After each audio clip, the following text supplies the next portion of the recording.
నా యశ్వంత్ అన్న బాగున్నావన్నా? బాగున్నారా? మీరు ఎలా ఉన్నారు? బాగున్నావనా?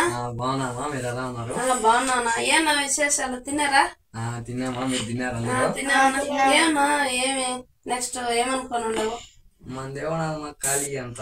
ఖాళీయా? మీరేం చేస్తున్నారు ఇప్పుడు? మేమేముండాలన్నా ఏదో మీరు ఇచ్చిన డబ్బులతో అలా అలా అన్నా మేము ఒకటి అనుకున్నామన్నా. ఏమనుకున్నారు చెప్పండి. మిమ్మల్ని మన ఏరియాకి ఎమ్మెల్యేగా నిలబెడదాం అనుకున్నామన్నా. నేనా? సరే నిలబెడదాం. నిలబెడతారా? బాగానే ఖర్చు అవుతుంది అనుకుంటున్నాను. ఎంత అవుతుంది? మీ కాడ ఎంత ఉండదన్నా? నాగా 40 రూపాయలు ఉన్నది. 40 రూపాయలు అయితే సరిపోదన్నా. మినిమం ఒక 60 రూపాయలన్నా కావాలన్నా. మా కాడ నువ్వు ఒక 10 వేసుకో. నేను ఒక 10. సరేనా? మీరిద్దరు 10 రూపాయలు వేసుకోండి, నేను ఒక 10 వేసుకుంటా.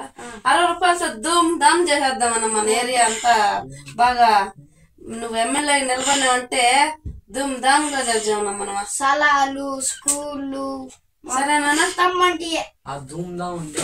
అంటే ఏందన్నా నీకు తెలీదా? ఇంకా ఖాళీ స్థలాలుగా ఉన్నాయనుకో, అక్కడ పోయి నీ పేరు మీద ఒక బోర్డు పెట్టేస్తామన్నా. ఫస్ట్ బోర్డు పెట్టేస్తాం. కాలేజీలు ఉన్నాయనుకోన్నా, కాలేజీలన్నీ ఏ కాలేజ్ అయినా కూడా సరే, అక్కడ మన కాలేజీలు ప్రైవేట్ కాలేజీలు ఉంటాయి కదా, స్కూళ్ళు కాలేజీలు, అక్కడ యశ్వంత్ స్కూల్ యశ్వంత్ కాలేజ్ అని పేరు పెట్టేద్దామన్నా.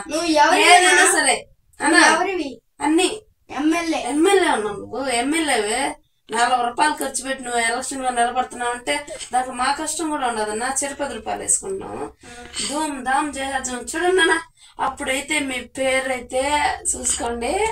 తర్వాత గాంధీ తాత అంత తోడువైపుతా ఉన్నావు నువ్వు. అన్ని మన పేర్లేనా? ఎవరన్నా కరెంటు బిల్లులు ఇప్పుడు 5 రూపాయలు వచ్చినారు కదన్నా, మనం 20 రూపాయలు వేద్దామన్నా. లేకుండా అంటే కరెంటు బిల్లు కట్టుకుంటే పెరిగేద్దామన్నా. ఏమంటావన్నా? బాగా సంపాదించుకోవచ్చన్నా.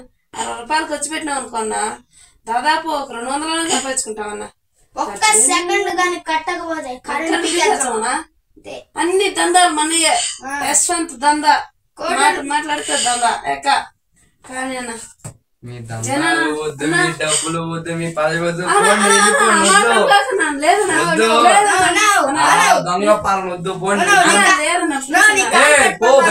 బయటికి పోండి, మీరు బయటికి పోండి. చెప్పేది ఫస్ట్ పోండి. వద్దు పోండి, ఏమొద్దు పోండి, మీరు బయటికి పోండి ముందు. నువ్వు బయటికి పోరా, నువ్వు బయటికి పో, బయటికి పోండి. మీరు బయటికి పోండి ముందు, బయటికి పోండి.